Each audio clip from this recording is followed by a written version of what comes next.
یہ معیار قرآن مجید کی کس آیت کے اندر ہے؟ رسول اللہ صلی اللہ علیہ وآلہ وسلم فدا ہو ابی و امی، ان پر میرے ماں باپ قربان ہوں، کس حدیث کے اندر آپ نے یہ معیار دیا؟ آپ کیا سمجھتے ہیں حق چھپانے سے وہ آنے والی نسلوں کو معلوم نہیں ہوگا؟ میں حلفیہ یہ بات کہہ سکتا ہوں، جو ان چاروں فقی مذاہب سے جو صدیوں سے متواتر ہیں نا اہل سنت کے، ان سے جڑا رہے گا اس کی نسلیں گمراہی سے محفوظ رہیں گی، اور جو ان سے ہٹ گیا نا، آج تھوڑا ہٹائے اگلی نسل اور اس سے اگلی اور۔ بسم اللہ والصلاۃ والسلام علی رسول اللہ وآلہ وعلا۔ السلام علیکم ورحمۃ اللہ وبرکاتہ۔ مفتی طارق مسعود صاحب کا یہ کلپ سننے کو ملا جس میں وہ یہ فرما رہے ہیں کہ اگر ہم اپنی آنے والی نسلوں کو بچانا چاہتے ہیں الحاد کی گمراہیوں سے اور مختلف فتنوں سے، تو ہمیں یہ چاہیے کہ ہماری جو آنے والی نسلیں ہیں انہیں یہ جو چار مذاہب اور مسالک ہیں، فقہ ہیں، فقہ مالکی، فقہ حنفی، فقہ شافعی، فقہ حنبلی، ان چاروں میں سے کسی ایک کے ساتھ جڑے رہنا ہوگا۔ اگر ان چاروں میں سے کسی ایک سے بھی ہٹ گئے، رستے سے ہٹ گئے جو کہ سنی فقہ ہیں، تو پھر وہ گمراہی کی دلدل میں جاتے رہیں گے، وہ گمراہ ہو جائیں گے، وہ آنے والی نسل جو ہے وہ تباہ ہو جائے گی۔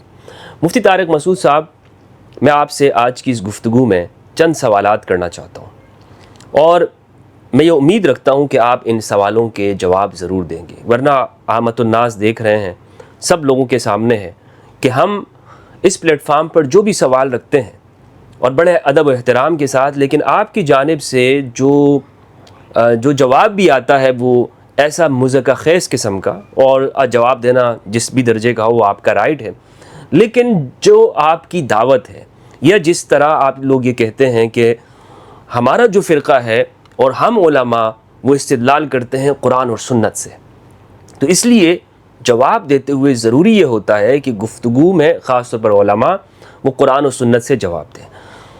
میں آپ سے یہ سوال کرنا چاہتا ہوں کہ یہ جو معیار آپ نے قائم کیا ہے اور آنے والی نسلوں کے حوالے سے، آج کی بات آپ نہیں کر رہے، آپ آنے والی نسلوں کے حوالے سے کہہ رہے ہیں کہ وہ گمراہی میں نہیں پڑیں گے کہ اگر وہ ان چاروں کے ساتھ جڑے رہیں گے۔ یہ معیار قرآن مجید کی کس آیت کے اندر ہے؟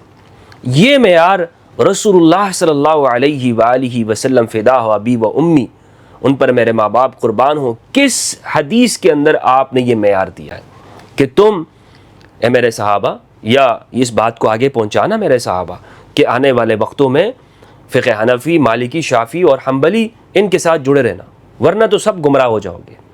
میں ان سب کے احترام کے ساتھ یہ بات رکھتا ہوں، اور میں خود امام ابو حنیفہ رحمہ اللہ، امام مالک، امام شافعی، احمد بن حنبل رحمہم اللہ ورضی اللہ عنہم، ان کی قدر اور احترام کرتا ہوں، لیکن میرے بھائی جو اصول کی بات ہے وہ ہونی چاہیے کہ کسی بھی جگہ پر رسول اللہ نے قرآن مجید کی کسی آیت میں سرکار دو عالم صلی اللہ علیہ وآلہ وسلم نے اس پر نص نہیں فرمائی۔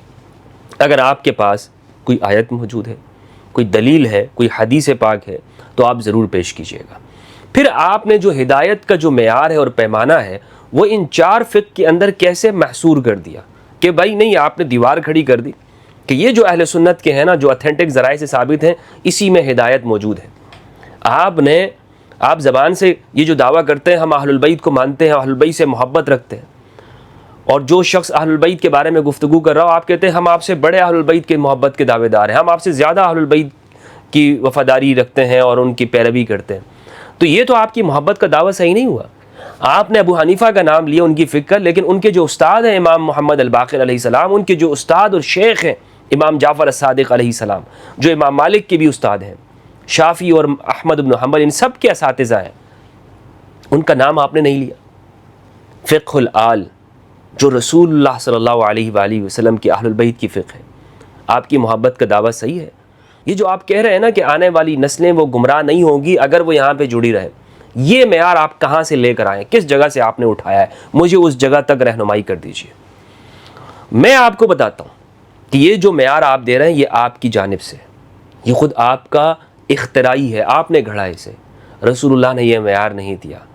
آپ نے یہ معیار خود سے بنا کر رسول اللہ صلی اللہ علیہ وآلہ وسلم کے دیے ہوئے معیار کا راستہ روکنے کی کوشش کی ہے کہ جو آپ نے صحابہ کو معیار دیا، حجۃ الوداع میں دیا آپ صلی اللہ علیہ وآلہ وسلم نے صحابہ کو معیار، میرے صحابہ تم کبھی گمراہ نہیں ہوگے اگر تم میرے بات قرآن اور اہل البیت کے پیچھے چلتے رہو۔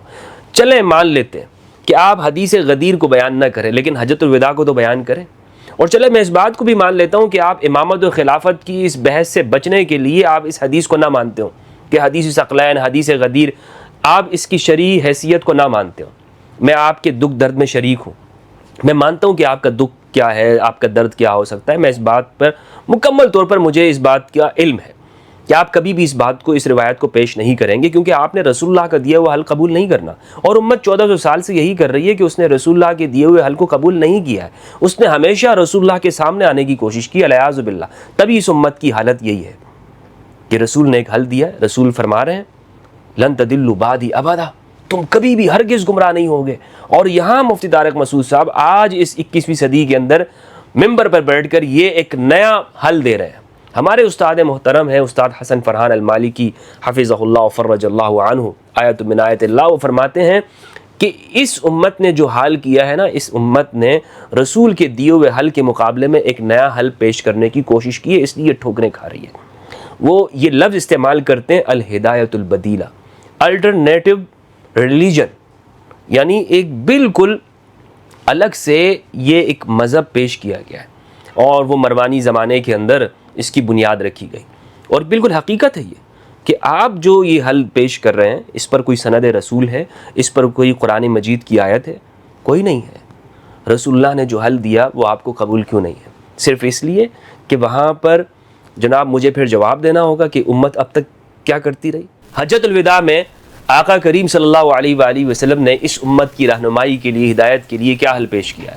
قرآن و اہل البیت ہے، قرآن و صحابہ ہے، یا قرآن اور ابو حنیفہ، مالک اور شافعی، احمد بن حنبل ہے؟ کیا ہے جناب حل؟ کیا ہے بتا دیجئے مجھے.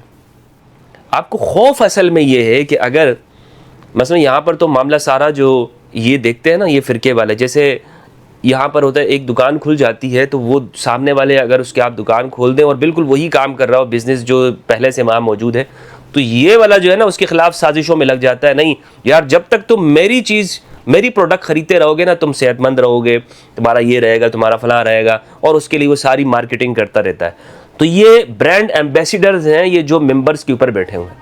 حقیقت یہ ہے کہ یہ مارکیٹنگ کرتے ہیں اپنی چیزوں کی.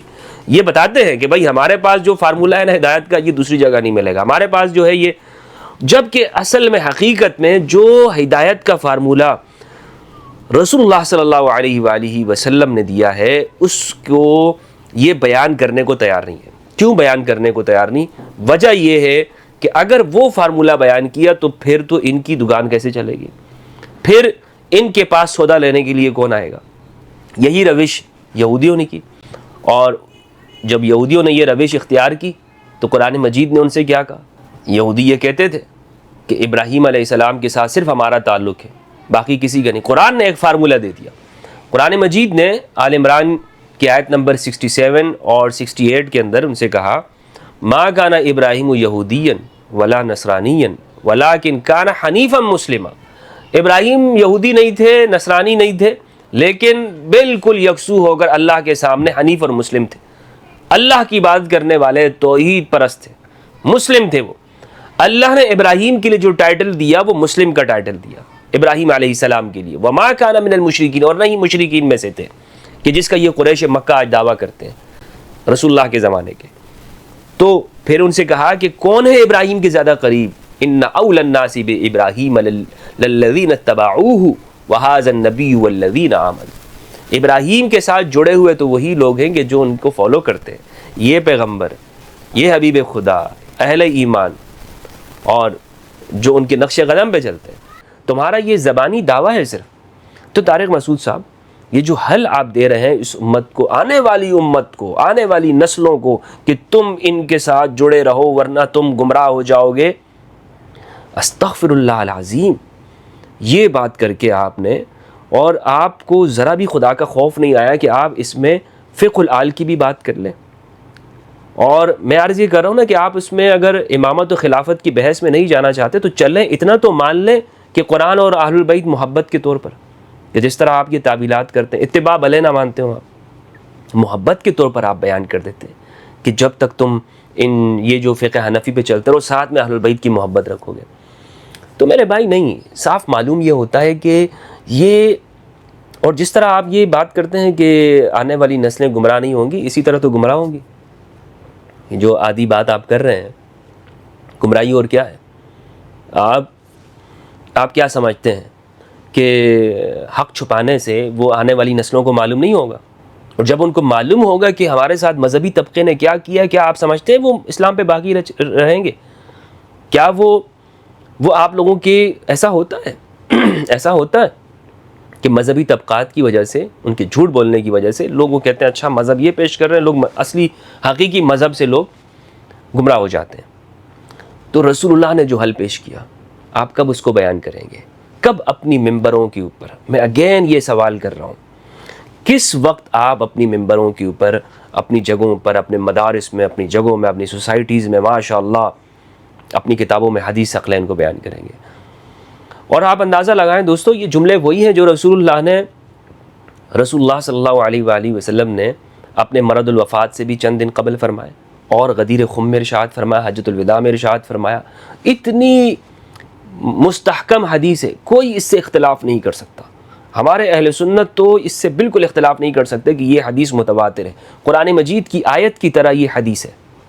یعنی بعض حضرات یہ کہہ سکتے ہیں کہ بھائی آپ حدیث کی بات کرتے ہیں، آپ قرآن کی بات کیوں نہیں کر رہے؟ بھائی جس طرح قرآن مجید کی آیت ہوتی ہے نا، وہ ہم تک پہنچی ہے، جس مضبوط ذرائع کے ذریعے سے، جتنے متواتر ذرائع سے ہمیں پہنچی ہے، اسی طرح حدیث ثقلین بھی ہم تک پہنچی ہے۔ بھائی آپ کے یعنی قرآن، یہ ہمارے علماء نے لکھا ہے حدیث متواتر، اس لیے میں یہ دوسرے حضرات جو کہتے ہیں حدیث کوئی حیثیت نہیں رکھتی، بھائی قرآن مجید کی آیت آپ تک کیسے پہنچی ہے؟ تو آپ کہیں گے کہ تواتر کے ذریعے پہنچی، اسی ذریعے سے ہم تک حدیث ثقلین پہنچی ہے، اسی ذریعے سے۔ اب آپ وہ کوئی بھی ذریعہ مانیں، ان تمام ذرائع سے حدیث متواتر، حدیث ثقلین ہم تک پہنچی ہے۔ لیکن جناب یہ سنت کا نام لینے والے، ماشاءاللہ ہم سنت کو مانتے ہیں، ہم سنت پہ چلتے ہیں، ہم اہل البیت سے محبت کرتے ہیں، اہل البیت یہ ہماری زندگی، ہمارے جانے، کچھ بھی نہیں، سارا کا سارا یہ آپ کا ایک فیلس، ایک دعویٰ، جھوٹا دعویٰ ہے۔ اگر حقیقت ہوتی تو آپ ضرور اس کو بیان کرتے۔ تو یہ آپ سے میرا انتظار ہے، اور آپ نے مجھے لگتا یہ ہے کہ پچھلی جو ویڈیو تھی جو صدیق الاکبر کے حوالے سے، تقریباً اس کو 1 سال ہو رہا ہے، جو جواب اس میں آپ نے دیا تھا، اس طرح کے جواب کی مجھے آپ سے توقع نہیں ہے۔ آپ انشاءاللہ آپ کی جو ذہنی بلوغت ہے 1 سال میں بڑھ گئی ہوگی، اور آپ اب کوئی ٹھوس جواب قرآن و سنت سے ہمارے سامنے پیش کرنے کی کوشش کریں گے، تاکہ لوگوں کو معلوم ہو کہ یہ علماء جو اس بات کا دعویٰ کرتے ہیں کہ یہ وارثین انبیاء ہیں، یہ وراثت کو کس طرح سے آگے پہنچاتے ہیں۔ اللہ سبحانہ و تعالیٰ سے دعا ہے کہ پروردگار ہم سب کو قرآن مجید میں تدبر کرنے اور اہل البیت کی معرفت عطا فرمائے۔ والسلام علیکم ورحمۃ اللہ وبرکاتہ۔